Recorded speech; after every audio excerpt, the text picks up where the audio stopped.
Hello, girls. So we are moving on to the next chapter now. Fourth chapter is almost done, except for one topic left out. That is the commodity exchanges in India. We have to see a few commodity exchanges in India, so that I have kept as a last topic of your syllabus. Since both your fourth chapter and fifth chapter is interconnected, it's all about commodity markets and the dealing in commodity markets. So this chapter we are going to go in details with the trading settlement procedure, trading clearing and settlement procedure in your commodity markets, and along with that a few more topics. Okay, so this is a small chapter. We'll be finishing off sooner. Okay, so we will see in today's class. I'm not going to go in order. So in today's class, we're going to see the challenges which are faced by commodity markets. As I told you, the chapters are both interlinked, so you will not have any problem in understanding. So the next topic will be the challenges faced by commodity markets. You can otherwise call these challenges as the problems faced by commodity exchanges. So in today's class, we are going to see the problems faced as well as the benefits of commodity markets. Okay, so now we'll be left out with another 3 or 4 topics to finish off your syllabus. Okay, so let's see the challenges faced by your commodity markets or problems faced by your commodity markets. Now, even though commodity markets play a very important role in the development of an economy like India, okay, so India, we know the main occupation in India is agriculture, and we call agriculture to be the backbone of Indian economy.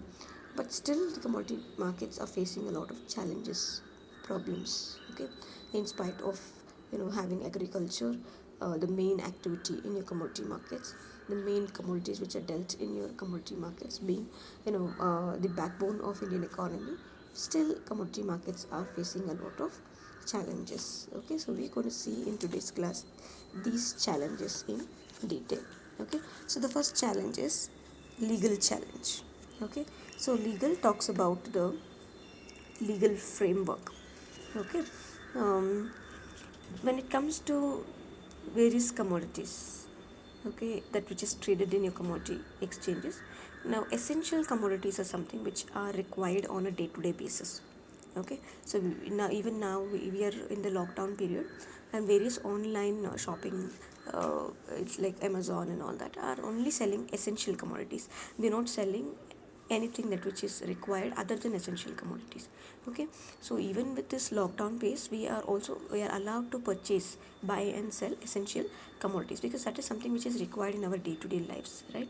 So when it comes to essential commodities also, you know what, there's a lot of trick that which is played by the traders. India used to face a lot of famines, okay, so earlier, because of the black marketing which was involved in these kind of commodities. So what is black marketing now? Black marketing is nothing but holding back the sale of the commodity and allowing the demand to increase so that you can sell the commodity at an increased price. Okay, so these are certain tricks in order to enhance the profits, okay, of the traders. So with all these kind of conditions, now as I told you already, essential commodities, that is something which is required on a day-to-day basis, but holding back those commodities and then suddenly increasing their demand and hitting their prices is something which is a big problem. Okay, so doesn't allow the regular supply of the commodities to in the market, and this, because of this reason, came into existence your forward market commission. Okay, so your forward market commission, I already discussed in detail, is nothing but a regulating body which is framed in a lot of rules and regulations, okay, a lot of policies for the commodity markets to follow, so that its functioning is more organized, and no any kind of exploitations and fraudulent activities are all not going to be a part of your commodity markets. So even in spite of the existence of FMC, Forward Market Commission, with introducing a lot of amendments, okay, not all have got implemented. Not all the rules and regulations of Forward Market Commission is getting implemented today. Okay, most of it is just on the paper, and it's just a policy or plan on the paper, and it's not executed or implemented, okay, in practice. So this has again created a lot of chaoses, issues in the commodity markets. So that's a legal challenge In spite, India as a whole also, if you take into consideration, we have a lot of rules and regulations, but those rules and regulations are not put in practice. So in similar way, even FMC has a lot of rules and regulations, but those rules and regulations are not put properly in practice, because of which there is no proper legal framework as far as commodity markets are concerned. Okay, so that's your legal challenge. So the next one we have to see is regulatory challenges. So this is an extended point, okay, of what we saw in the first one. So regulatory challenge. So what is this regulatory challenge? Again, FMC into consideration. Talking about the regulatory body FMC, it's not an independent body, okay, like your SEBI. So FMC is not given a lot of powers by the government of India, okay, like what is given to SEBI. Now SEBI is the one which is controlling the activities of the stock exchanges, regulating the stock exchanges. On the other hand, the Forward Market Commission is controlling the activities of your commodity exchanges.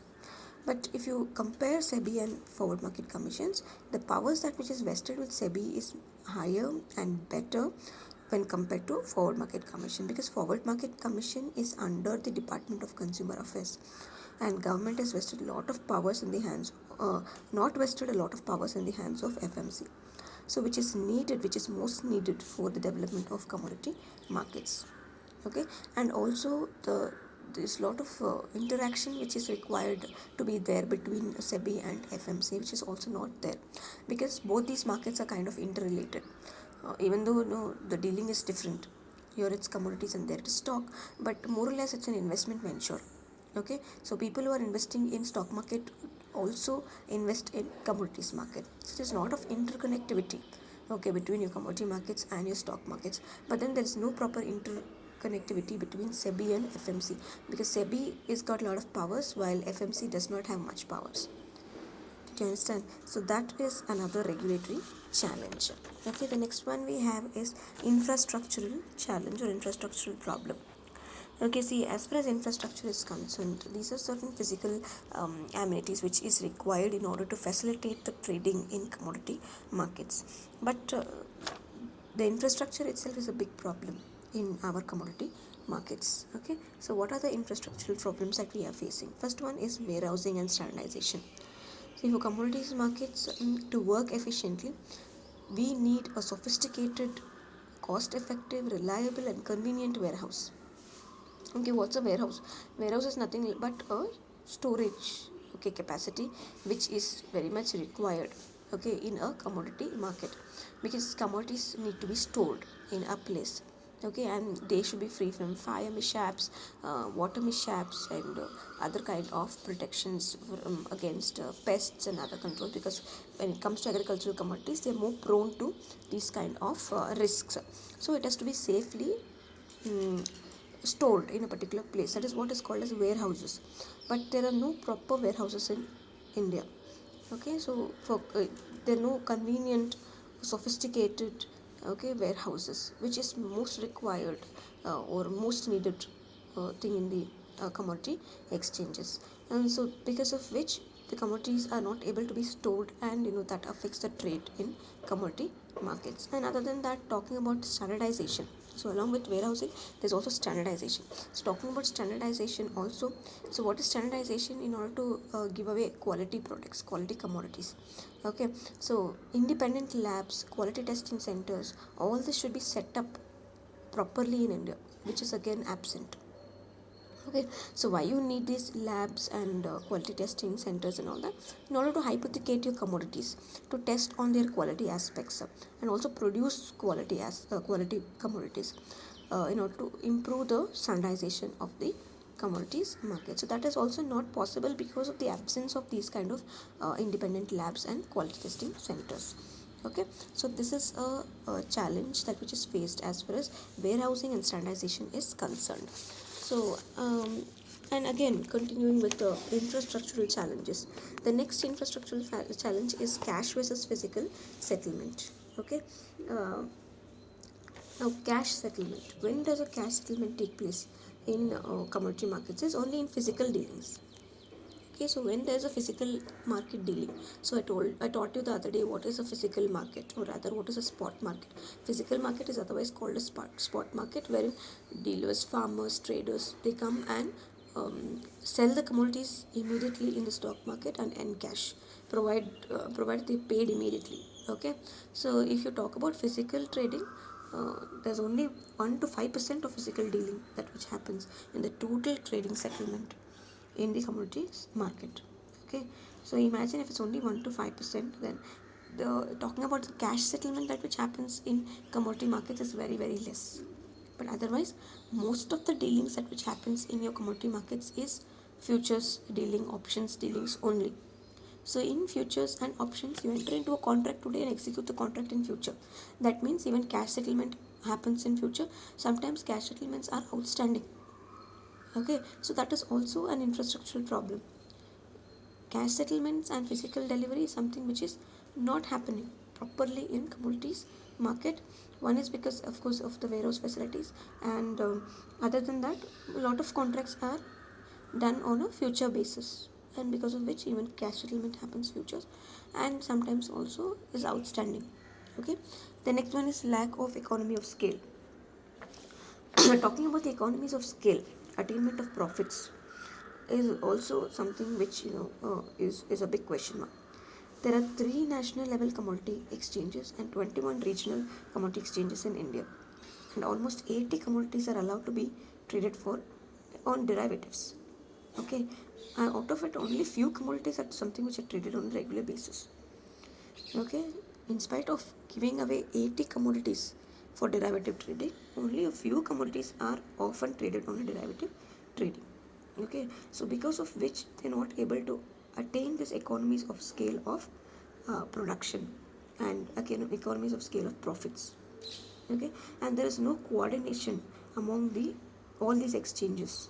Okay, so with these 21 regional exchanges, if you see if there are proper coordination, that is also not there. Okay, and the contracts are not settled properly, settled immediately. Because of all these problems, attaining of these economies of scale is something which is a big question.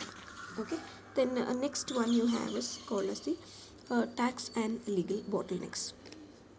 Okay, see, at present there are also restrictions on the movement of certain commodities from one state to another state.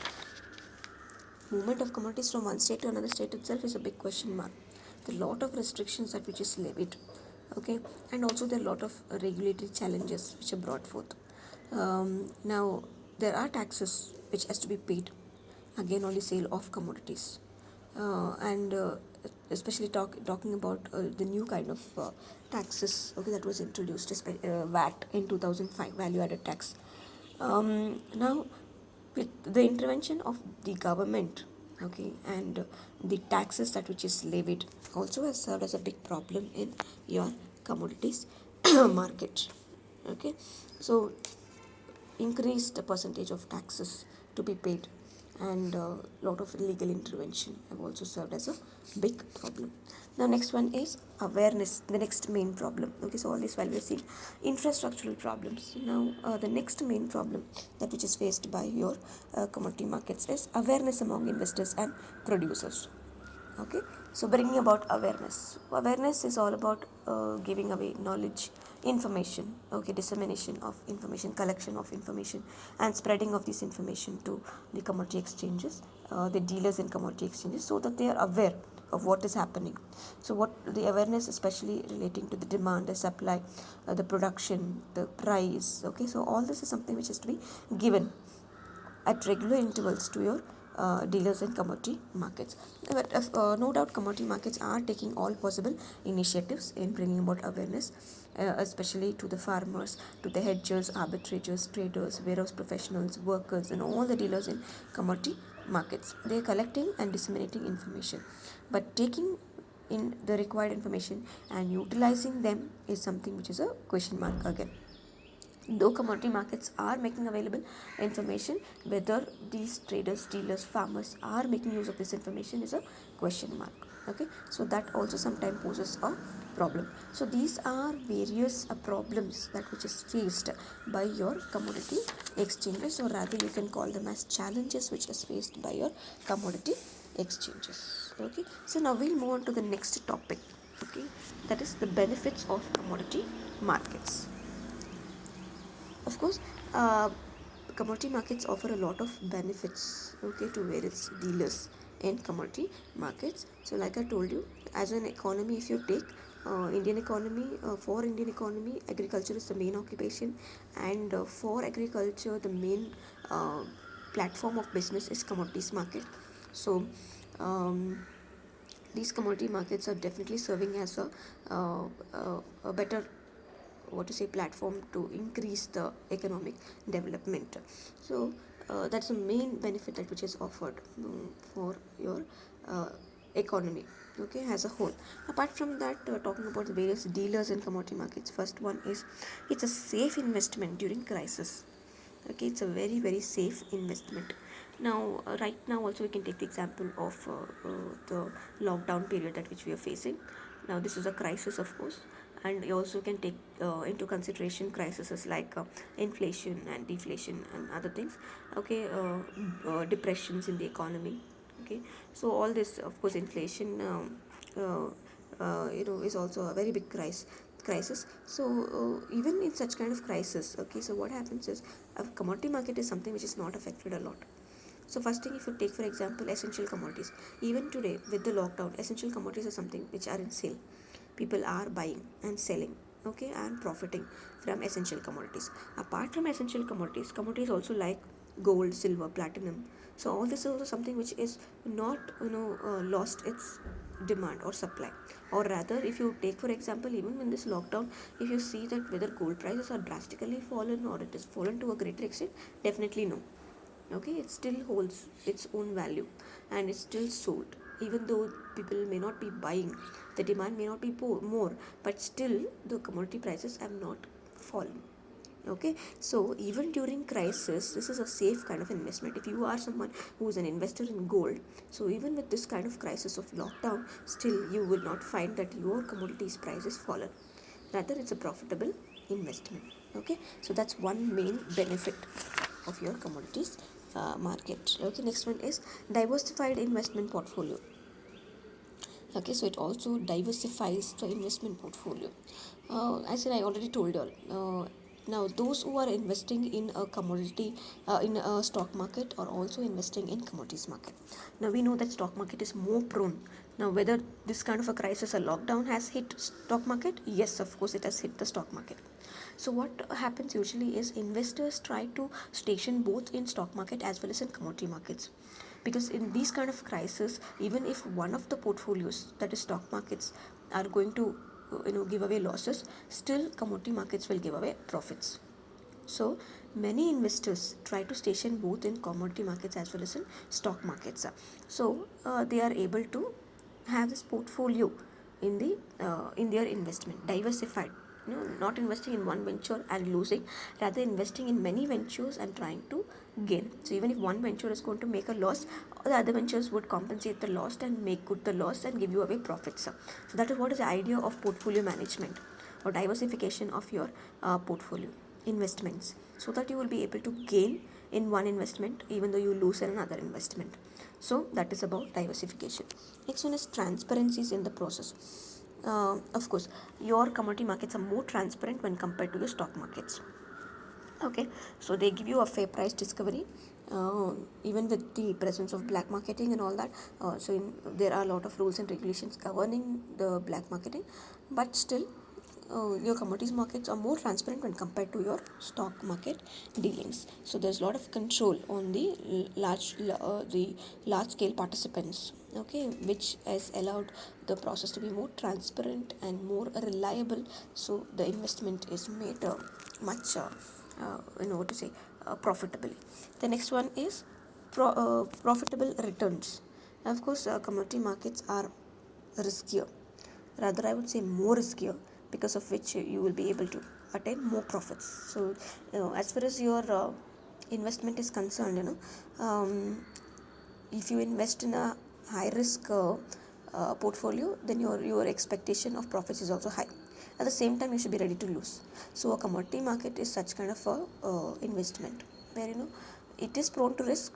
At the same time, you will be able to manage your risk and gain back your returns. So returns are better when compared to stock markets. The next one is protection against inflation. So already told you all this point. And when it comes to inflation, your economy is dipping. Okay, again, commodities like gold and other prices are not being hit. Okay, they don't fall in prices. That doesn't happen with these kind of commodities. So an inflation can also not bring down the value of commodities which are traded in commodities market. Then trading on lower margin. So margins. So what are margins? Margins are like the brokerages, the commissions at which you need to pay for your brokers, dealers, traders. Other than that, also your commodity exchange. So all this is something which is less. The percentage of commission brokerage that you're supposed to be paying, it's only 5 to 10%. Okay, and also the profit margin is also not very high. If you see the farmers, when they have to sell their commodities, they don't keep a very high margin and sell the commodities. It will be very low margin. If you actually see, the farmers are the ones who will not benefit much from dealing in commodities. They would sell the commodities, their agricultural produces, for a very less price. Now in the due course, only when the chain of supply, your commutation of the product from the producer to the final consumers. Now in the chain of supply only, what happens is your prices increase. But actually speaking, when it is directly sold in the commodities market, the margin is not too high. Okay, so it is many times enjoyed by the middlemen, not by the producers. So they sell at a very low margin. So therefore, be it margins, be it commissions, brokerages, all this is very very less. It's only 5 to 10%, close to that, and not more than that. So that is another benefit when compared to your stock market. The next one is managing of risk. Okay, so risk management is also something which is possible in your commodity markets. Now the other day I spoke about a dealing called arbitrage trading. Okay, remember? So in an arbitrage trading, what happens is dealer stations or trader stations in two different markets. Say for example, in a physical market and um, uh, in a physical market and in a futures market. And when he wants to sell the commodities, whichever market gives him more benefits, he will sell it in that particular market. So he is able to manage his risk. And other than that, there is also something called as hedging in this particular market. So hedging is nothing but transfer of risk from one person to another.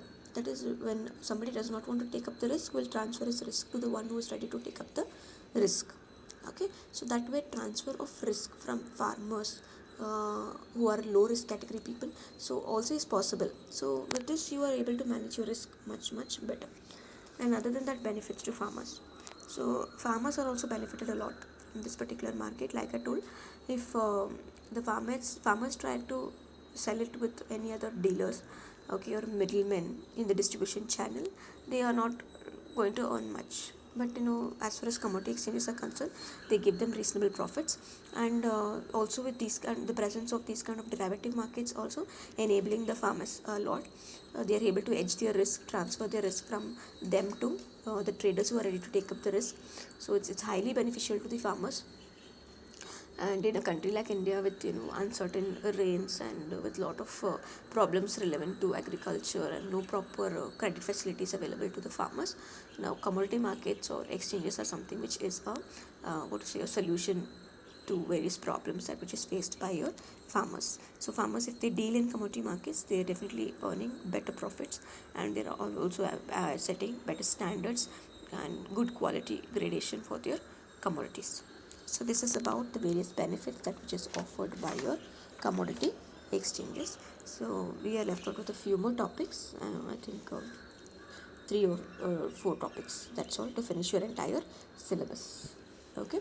So um, this is about the problems that which is faced and the benefits of commodity market. Sometimes they might ask you for uh, uh, your section B also, as to what are the challenges faced by your commodity markets, or rather the challenges faced by your the benefits of your commodity exchanges.